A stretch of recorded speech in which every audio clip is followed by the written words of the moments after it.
A gente vai estudar agora, aqui no curso de Direito do Trabalho, os princípios específicos de direito do trabalho. São princípios específicos do direito do trabalho.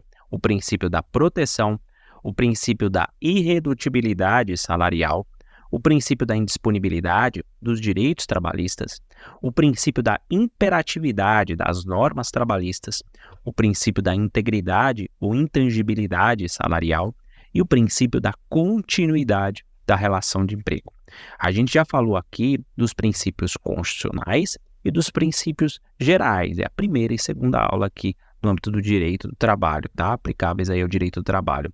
Aqui a gente vai tratar dos princípios específicos de direito do trabalho. Vou explicar passo a passo cada um deles, começando pelo princípio da proteção. Como é que funciona isso? O empregado, ele é tido como hipossuficiente na relação jurídica entre empregador e empregado. Sendo hipossuficiente, o empregado ele não possui a mesma liberdade contratual. Por isso, o direito material ele tem o objetivo de proteger a parte mais frágil da relação. São subprincípios do princípio da proteção o 1. Indúbio pro operário, também chamado de indúbio pro mísero. 2. Norma mais favorável. E 3. Condição mais benéfica. Como é que funciona tudo isso? Segundo o subprincípio do indúbio pro operário, um subprincípio do princípio da proteção, segundo esse subprincípio do indúbio pro operário, eventual dúvida quanto à interpretação da norma deve-se dar preferência à interpretação que melhor beneficia o trabalhador. Então, existindo uma dúvida, vai dar preferência àquela interpretação que vai beneficiar o trabalhador. Nota, portanto, que há uma única norma com mais de uma interpretação. Essa é a ideia aqui. Pouco importa se a norma é, por exemplo, uma norma legal ou uma norma coletiva, com previsão em convenção coletiva. Imagina, por exemplo, que existe uma dúvida quanto à interpretação de uma determinada norma coletiva presente em uma convenção coletiva da categoria do empregado. E é nesse cenário que a gente aplica o princípio da proteção, beneficiando o trabalhador ao aplicar a interpretação que mais favorece o empregado diante da dúvida. Um ponto importante é que o subprincípio do indúbio pro operário é um princípio de direito material, ou seja, ele é um princípio de direito do trabalho. Isso significa que não deve ser utilizado no âmbito do processo do trabalho. Em outras palavras, a gente não pode utilizar indúbio pro operário, por exemplo, na interpretação de provas do processo do trabalho. Isso é um erro muito comum por pessoas que estão começando agora no direito do trabalho. Indúbio pro operário é um princípio de hermenêutica, de interpretação de cláusula contratual, por exemplo, não de provas, é um princípio atinente ao direito do trabalho e não do processo do trabalho. Em paralelo, a gente tem o subprincípio da norma mais favorável. Por meio desse subprincípio, existindo mais de uma norma, nota que aqui não é só uma norma, aqui tem que ter mais de uma norma. Aí o que acontece? Deve-se aplicar a norma mais favorável ao trabalhador. Nota que aqui existe mais de uma norma e não apenas uma norma, como ocorria no indúbio pro operário. O problema do subprincípio da norma mais favorável é que, em alguns casos, uma norma jurídica é em parte mais favorável quando comparada com outra norma jurídica. Olha só, imagina, por exemplo, que existem duas normas aplicáveis ao caso concreto. A norma A, que entrega o benefício de R$200 para o empregado, mais férias de 50 dias, e a norma B, que entrega o benefício de R$400, então, portanto, maior que o benefício da anterior, mais as férias menor, férias de 35 dias. Então, parte de uma norma é boa e a outra parte é ruim para o empregado. E na outra norma é invertido, tá? Nota que, em parte, a norma A, então, ela é mais favorável que a norma B. Norma A concede férias de 50 dias e norma B concede férias de 35 dias.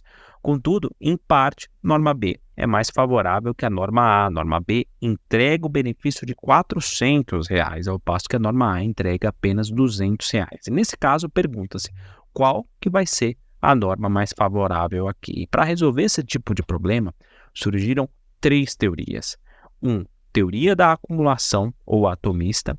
2. Teoria do conglobamento. E 3. teoria do conglobamento mitigado ou por instituto. Pela teoria da acumulação, deve-se somar, deve-se acumular o que há de melhor em cada regra, criando uma espécie de super-regra que beneficia o trabalhador. No exemplo que eu dei, portanto, deve-se criar uma norma C com 50 dias de férias e que concede R$ 400 de benefício. Só pega o melhor que existe em cada uma das normas. Na hipótese de norma de hierarquia distinta, deve-se prevalecer a norma mais favorável. Isso significa que, diante de normas de hierarquia distinta, aplica-se a teoria da acumulação. Nota que não necessariamente prevalece a norma hierarquicamente superior, por exemplo, a Constituição. É possível prevalecer, no caso concreto, a norma infraconstitucional, quando mais favorável ao trabalhador. Além da teoria da acumulação, a doutrina aponta a teoria do conglobamento. Deve-se considerar o conjunto de normas segundo a teoria do conglobamento. Segundo a teoria do conglobamento, não se deve aproveitar o que há de mais benéfico em uma e o que há de mais benéfico na outra norma. Deve-se, segundo essa teoria, analisar o melhor conjunto. Diante da norma de mesma hierarquia, então, por exemplo, 2 regulamentos, adota-se na prática essa teoria do conglobamento e não a teoria atomista, como a teoria anterior que a gente acabou de ver. Tá? Por fim, existe ainda a teoria do conglobamento mitigado, também chamado de teoria do conglobamento por instituto. Segundo a teoria do conglobamento mitigado, deve-se considerar cada uma das matérias, ou seja, cada um dos institutos, contudo, em seu conjunto. A gente vai considerar cada um dos institutos, cada uma das matérias em seu conjunto. A teoria do conglobamento mitigado, ela não permite ao intérprete, por exemplo, pincelar a norma a regra mais favorável de um instituto e somar com regras mais favoráveis da norma B, relacionadas ao mesmo instituto. Isso seria, em verdade, a teoria da acumulação. Segundo a teoria do conglobamento mitigado, o intérprete deve observar o conjunto do instituto da norma A e comparar com o conjunto do instituto da norma B. Nota que o intérprete ele não compara o conjunto da norma, caso da teoria do conglobamento, mas sim o conjunto do instituto. Seria possível, assim, utilizar, por exemplo, o Instituto das Férias, regulamentados na norma A, que é mais favorável, e utilizar o Instituto do Aviso Prévio da norma B, que é mais favorável. No Brasil, a gente adota a teoria do conglobamento mitigado no caso da Lei 7.064, de 82. Essa lei trata do trabalhador que, contratado no Brasil, é enviado para o exterior. Essa lei fala justamente disso, do cara que é contratado aqui, mas ele é enviado para o exterior. Olha só o que disciplina o artigo 1º da Lei 7.064. Essa lei regula a situação de trabalhadores contratados no Brasil ou transferidos por seus empregados para prestar serviço no exterior. Essa norma, ela expressamente aplica a teoria do conglobamento mitigado na hipótese lá do artigo 3º, inciso 2 da lei. Dá uma olhada no que diz, no caput. A empresa responsável pelo contrato de trabalho do empregado transferido assegurar-lhe-á, independentemente da observância da legislação local, da execução dos serviços, inciso 2, a aplicação da legislação brasileira de proteção ao trabalho naquilo que não for incompatível com o disposto nessa lei, quando mais favorável do que a legislação territorial no conjunto de normas em relação a cada matéria. Nota que a norma fala que aplicará a norma mais favorável no conjunto de normas em relação a cada matéria. Fica bastante evidente, portanto, a aplicação da teoria do conglobamento mitigado nesse tipo de situação. Em resumo, na prática, então, a gente tem o seguinte: uma norma com mais de uma interpretação deve-se aplicar a interpretação mais favorável ao trabalhador segundo o subprincípio do indúbio pro operário. 2. Duas ou mais normas de hierarquia distinta, por exemplo, lei contra o contrato de trabalho, aplica-se a teoria da acumulação. 3. Duas ou mais normas de mesma hierarquia, por exemplo, um regulamento contra um regulamento, vai se aplicar a teoria do conglobamento. E 4. Lei 7.062 de 82, artigo 3º, inciso 2, aplica expressamente a teoria do conglobamento mitigado. Feita essa análise, a gente precisa agora compreender que existem exceções. O artigo 620 da CLT dispõe o seguinte, no caput: as condições estabelecidas em acordo coletivo de trabalho sempre prevalecerão sobre as estipuladas em convenção coletiva de trabalho. Portanto, as regras definidas no acordo coletivo sempre prevalecem quando em conflito com a convenção coletiva, ainda que as normas da convenção coletiva de trabalho sejam mais favoráveis ao trabalhador. É importante destacar para fins didáticos que acordo coletivo é um instrumento normativo acordado entre sindicato e empresa, ou empresas, tá? Em paralelo, a convenção coletiva é um instrumento normativo assinado entre sindicato dos trabalhadores e o sindicato patronal, que é o sindicato das empresas. Então, a gente precisa se ater a essa diferença entre acordo coletivo e convenção coletiva. Seguindo a mesma linha de raciocínio, o artigo 611-A aponta a regra que transcende, que supera o subprincípio da norma mais favorável. Trata-se da hipótese em que o legislador, por opção legislativa, delimita qual regra deve prevalecer, ainda que não seja a mais favorável. Dá uma olhada no que o artigo 611-A da CLT dispõe. No caput, a convenção coletiva e o acordo coletivo de trabalho têm prevalência sobre a lei quando, entre outros, dispuserem sobre 1. Pacto quanto à jornada de trabalho, observados os limites constitucionais. 2. Banco de horas anual. 3. Intervalo entre a jornada, respeitado o limite mínimo de 30 minutos para jornadas superiores a 6 horas. 4. Adesão ao Programa Seguro Emprego, PCE, de que trata a Lei 13.189, de 2015. 5. Planos de cargos, salários e funções compatíveis com a condição pessoal do empregado, bem como identificação dos cargos que se enquadram como funções de confiança. 6. Regulamento empresarial. 7. Representante dos trabalhadores no local de trabalho. 8. Teletrabalho, regime de sobreaviso e trabalho intermitente. 9. Remuneração por produtividade, incluídas gorjetas percebidas pelo empregado e remuneração por desempenho individual. 10. Modalidades de registro de jornada de trabalho.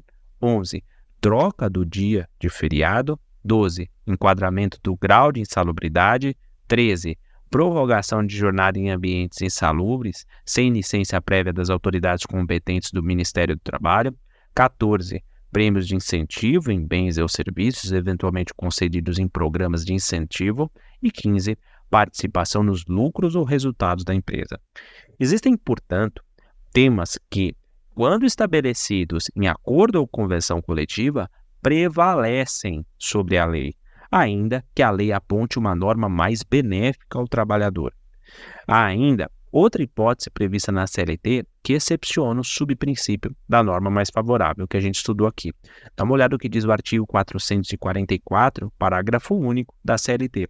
Diz o seguinte, no caput ele fala: as relações contratuais de empregado podem ser objeto de livre estipulação das práticas das partes interessadas em tudo quanto não contravenha as disposições de proteção ao trabalho, aos contratos coletivos que lhes sejam aplicáveis e às decisões das autoridades competentes. E no parágrafo único ele esclarece: a livre estipulação a que se refere o caput desse artigo aplica-se às hipóteses previstas no artigo 611-A dessa consolidação, que foi o que a gente acabou de ler, com a mesma eficácia legal e preponderância sobre os instrumentos coletivos, no caso de empregado portador de diploma de nível superior e que perceba salário mensal igual ou superior a 2 vezes o limite máximo dos benefícios do regime geral da Previdência Social.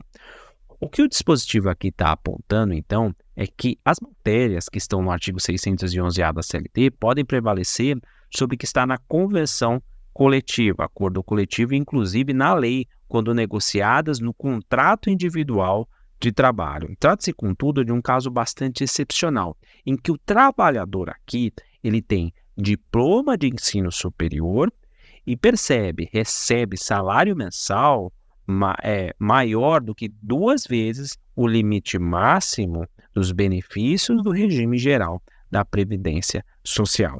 Por fim, como subprincípio da proteção, tem-se o subprincípio da condição mais benéfica. O que é isso? Esse subprincípio ele é também chamado de inalterabilidade contratual lesiva. A gente pode ler isso em alguma prova da OAB ou prova de concurso público, tá? Segundo o subprincípio da condição mais benéfica, uma vez firmada a condição mais benéfica no contrato de trabalho, Eventual alteração posterior poderá ser apenas, como regra, mais benéfica ao empregado.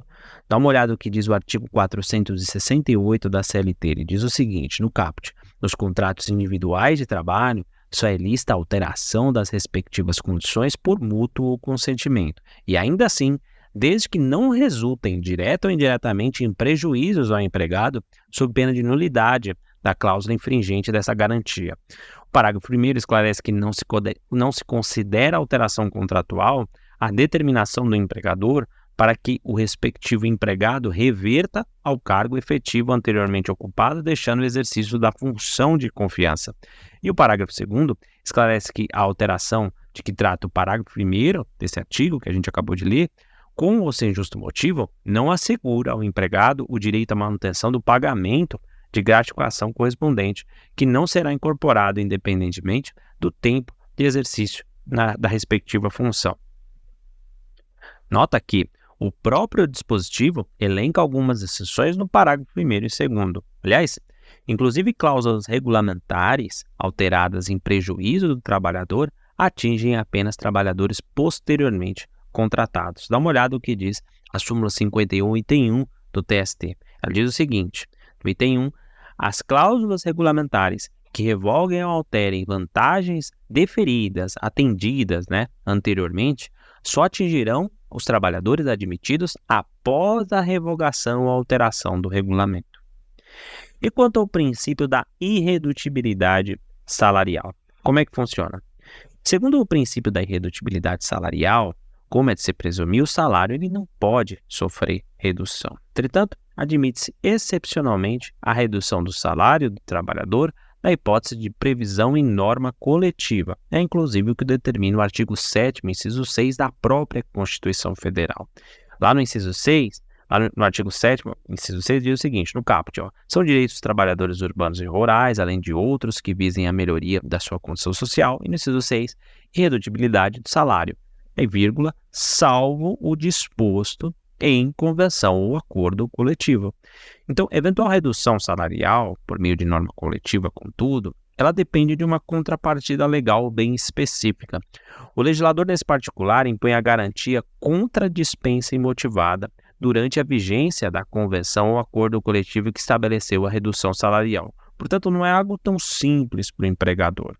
Sobre o tema, dá uma olhada no que diz o artigo 611-A da CLT. No caput, ele fala que a convenção coletiva e o acordo coletivo de trabalho têm prevalência sobre a lei quando, entre outros, dispuserem sobre, e no parágrafo 3º diz, se for pactuado cláusula que reduz o salário ou a jornada, a convenção coletiva ou o acordo coletivo de trabalho deverão prever a proteção dos empregados contra dispensa imotivada durante o prazo de vigência do instrumento coletivo. É importante destacar que nem sempre a redução salarial implica na violação do princípio da irredutibilidade salarial. É o que ocorre, por exemplo, na hipótese do empregado receber salário-condição. Salário-condição é o quê? Salário-condição ele pode ser compreendido como verbas remuneratórias recebidas em razão do trabalho em condições específicas. É o que ocorre, por exemplo, com um indivíduo que trabalha em condições compreendidas como perigosas. Esse indivíduo vai receber o quê? Ele vai receber o adicional de periculosidade, que ele trabalha sob condições perigosas, compreendida pela legislação como perigosa. Então, ele recebe adicional de periculosidade. Nesse particular, por se tratar de salário-condição, uma vez cessada a periculosidade, é possível, sim, retirar o adicional de periculosidade, como consequência, reduzir a eventual remuneração do empregado sem que ocorra violação ao princípio da irredutibilidade salarial. Isso significa que, ao eliminar a condição que autoriza o pagamento adicional, pode-se também eliminar o respectivo adicional. O mesmo ocorre com outros adicionais, como, por exemplo, o adicional de insalubridade e o adicional noturno. Aliás, sobre o tema, olha só o que diz a súmula 248 e 265 do TST. Diz o seguinte, 248, a reclassificação ou a descaracterização da insalubridade por ato da autoridade competente repercute na satisfação do respectivo adicional, sem ofensa a direito adquirido ou ao princípio da irredutibilidade salarial. E a súmula 265 do TST diz o seguinte, a transferência para o período diurno do trabalho implica, sim, a perda do direito ao adicional noturno. Quanto ao princípio da indisponibilidade dos direitos trabalhistas, como é que funciona isso? Segundo esse princípio, não se admite como regra a renúncia ou a transação de direitos trabalhistas que impliquem na piora das condições para o trabalhador. Isso ocorre porque normas trabalhistas possuem natureza cogente, ou seja, são normas de ordem pública. Além disso, diante da hipossuficiência do trabalhador, compreende-se a vontade do trabalhador como muito limitada, muito restrita. Existem hipóteses em que se admite a mitigação, a relativização do princípio da indisponibilidade dos direitos trabalhistas. É o que ocorre, por exemplo, quando o empregado opta por um regulamento da empresa em detrimento do outro. Nesse caso, existe renúncia às regras do regulamento que não foi opção do trabalhador. Sobre o tema, a súmula 51 do TST diz o seguinte: inciso 2. Havendo a coexistência de dois regulamentos da empresa, a opção do empregado por um deles tem efeito jurídico de renúncia às regras do sistema do outro. Isso ocorre porque, nesse caso, a gente está diante de normas de mesma hierarquia, regulamento contra regulamento. Como a gente já observou anteriormente, diante de norma de mesma hierarquia, a gente vai aplicar a teoria do conglobamento. Segundo a teoria do conglobamento, não se deve aproveitar o que há de mais benéfico em uma e o que há de mais benéfico na outra. A gente deve, segundo essa teoria, analisar o melhor conjunto e, nesse particular, cabe ao trabalhador escolher o que é o melhor conjunto para ele. Por isso, a súmula 51, inciso 2 do TST, admite a renúncia diante da escolha do trabalhador.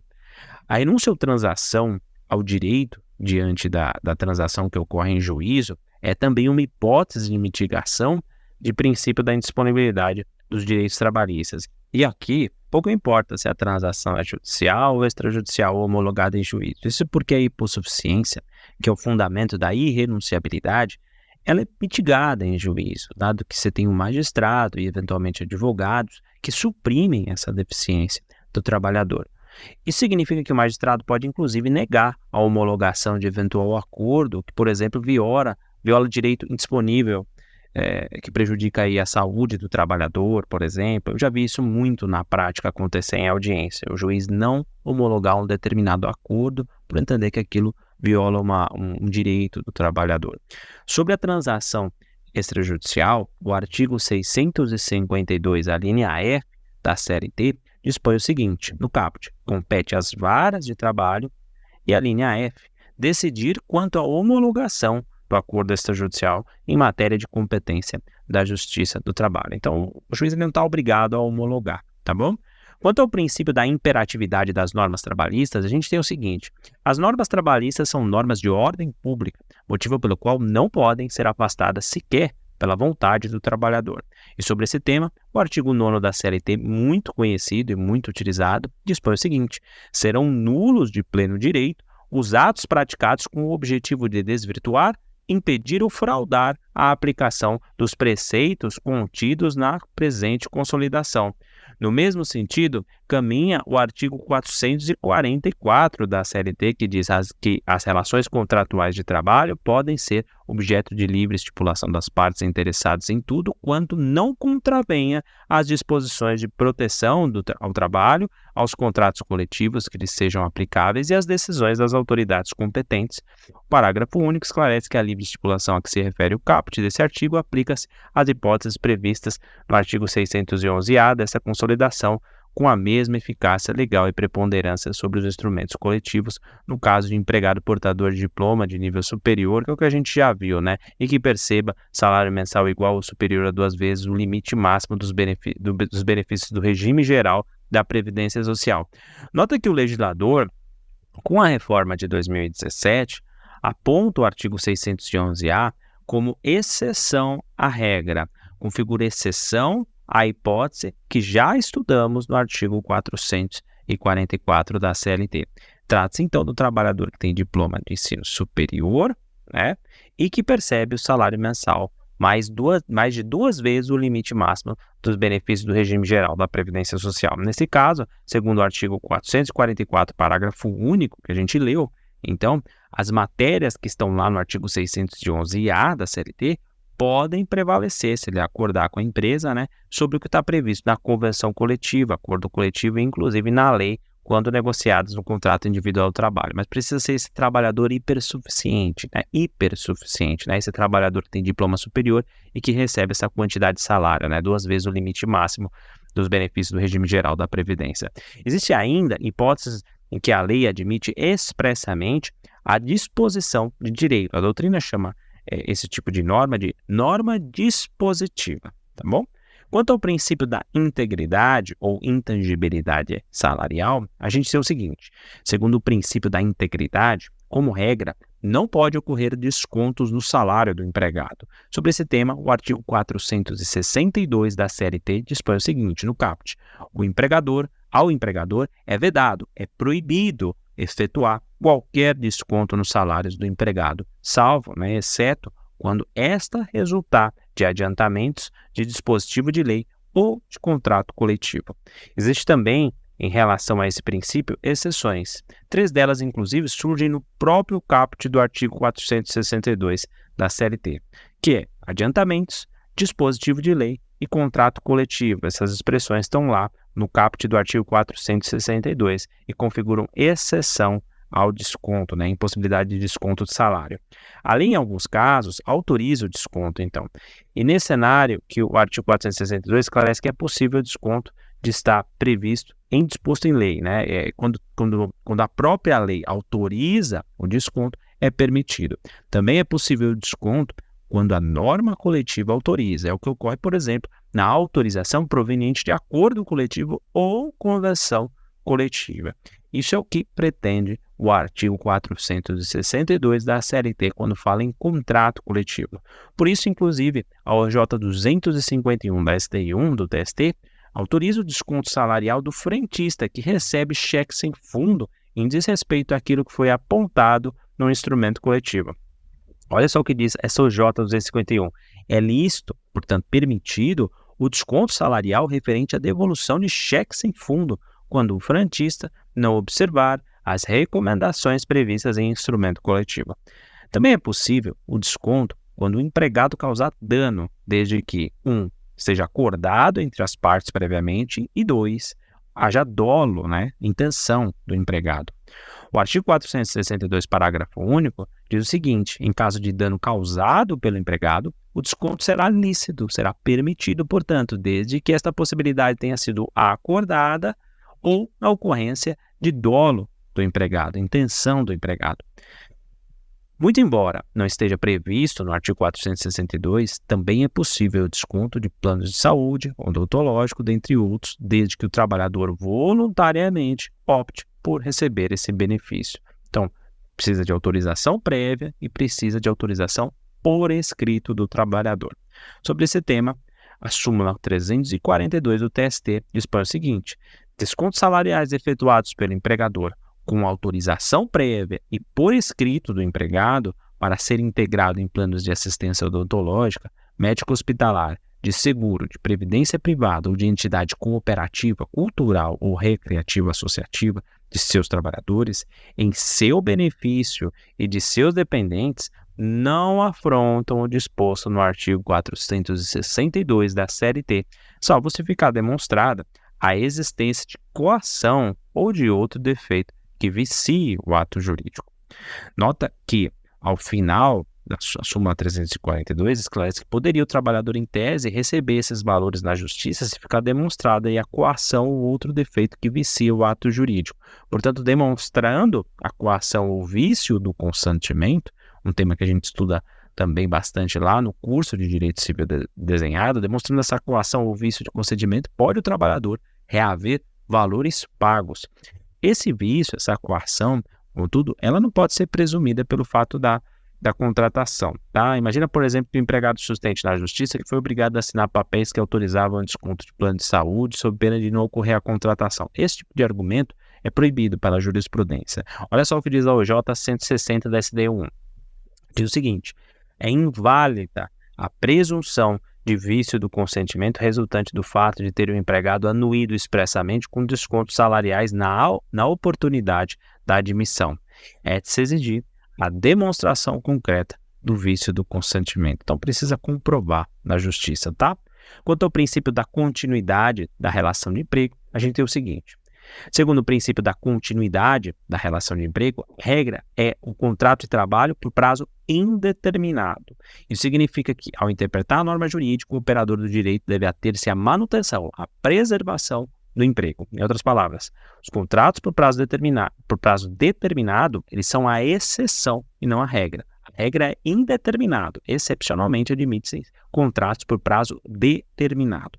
Há inúmeras formas de aplicar o princípio da continuidade da relação de emprego. Em razão desse princípio, por exemplo, existe presunção relativa que o contrato de trabalho é por prazo indeterminado. Também, em razão disso, o juiz deve buscar a eliminação de nulidades relativas, nulidades com o objetivo de manter o vínculo de emprego. Também, por conta desse princípio, o juiz presume, é uma presunção relativa, que a demissão é sem justa causa, devendo qualquer outra ser comprovada na justiça. E também, em razão desse princípio, a manutenção do vínculo de emprego na sucessão trabalhista, um tema que a gente vai estudar oportunamente aqui no curso de Direito do Trabalho Desenhado. Imagina, por exemplo, que a pessoa é contratada e, após 60 dias, ajuiza uma ação buscando alguns direitos trabalhistas na justiça. O empregador, então, como tese defensiva, ele vem e sustenta que o contrato de trabalho da parte era, em verdade, um contrato de experiência. Nesse caso, cabe ao empregador comprovar, porque tem-se, em prol do empregado, o princípio da continuidade da relação de emprego, presumindo-se que o contrato, em verdade, é por prazo indeterminado. Então, presume-se a regra, presume-se que o contrato do empregado é por prazo indeterminado. E se for por prazo determinado, cabe ao empregador comprovar, tá? A doutrina fala aqui, presunção de indeterminação do contrato. Essa é a expressão que a doutrina utiliza. Ainda em razão desse princípio, o juiz deve buscar a eliminação de nulidades relativas com o objetivo de manter o vínculo de emprego. Nota que apenas nulidades relativas e não absolutas podem ser sanadas, podem ser eliminadas. Imagina, por exemplo, que um menor com 17 anos esteja trabalhando após as 10 horas. Então, portanto, um trabalho noturno para menor.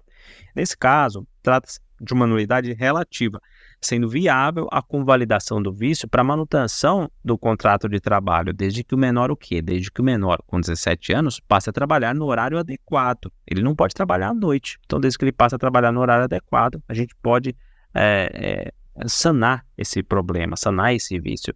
O trabalho noturno, nessa situação, é trabalho expressamente proibido, expressamente vedado pelo artigo 404 da CLT. Olha só o que diz esse dispositivo. Ao menor de 18 anos é vedado, é proibido o trabalho noturno, considerado este o que for executado no período compreendido entre as 22 e 5 horas da manhã, 22 horas da noite e 5 horas da manhã. Essa vedação, inclusive, tem fundamento constitucional, tá? O inciso 33 do artigo 7º diz: proibição de trabalho noturno perigoso ou insalubre a menores de 18 e de qualquer trabalho a menores de 16 anos, salvo na condição de aprendiz a partir dos 14 anos. Então, o trabalho noturno não pode, inclusive, com previsão constitucional. Contudo, a nulidade será absoluta na hipótese do menor com 15 anos estar trabalhando. Aí, nesse caso, não pode, a própria Constituição fala que não pode, né? A Constituição veda qualquer trabalho a menores de 16 anos, como a gente acabou de ler.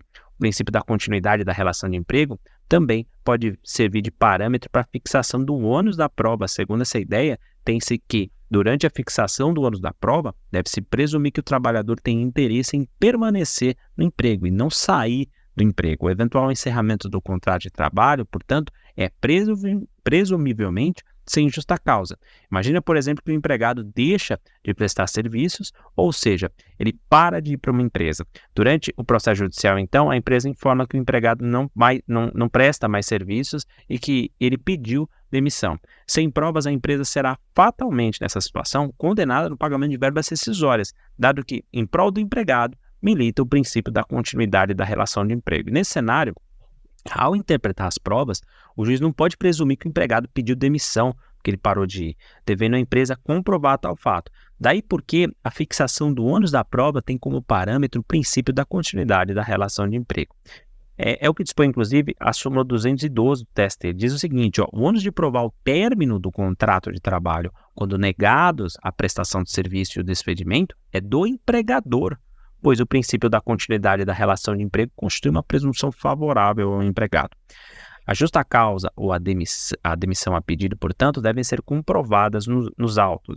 Essa presunção, como é de se pressupor, é relativa, porque ela admite prova em contrário.